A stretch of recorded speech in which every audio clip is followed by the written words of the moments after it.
Tignan mo guys, mga bahay dito guys, ang gaganda kahit nasa bukid lang sila.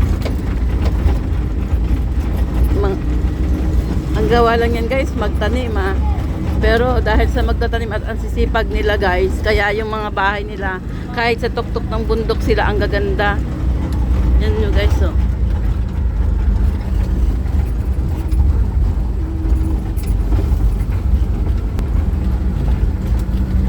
Kaya walang imposible guys, kahit saan tayo inilagay ng Panginoon Diyos, basta masipag tayo, nandun yung kabuhayan, nakikita mo pa rin yung kaginhawaan. Kahit sabihin mong tuktok na ng bundok sila nakatira, pero yung ganda ng mga bahay nila, 'di ba? Dahil sa sipag nila yan guys, magtanim mo.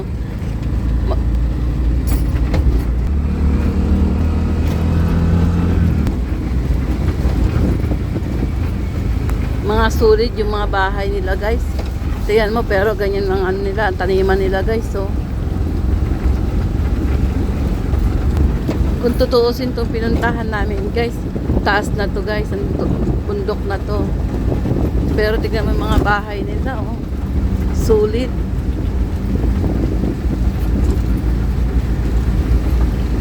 Ibig sabihin, ang sisipag talaga nila. Sipag nilang magtanim, kaya yung mga pera nila sagana.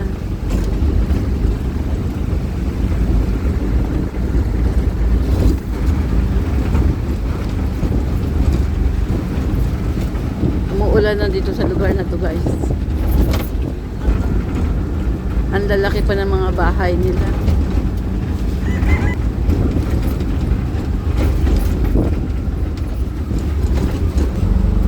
Tour kami ng pamilya na mga anak ko at hipag ko guys.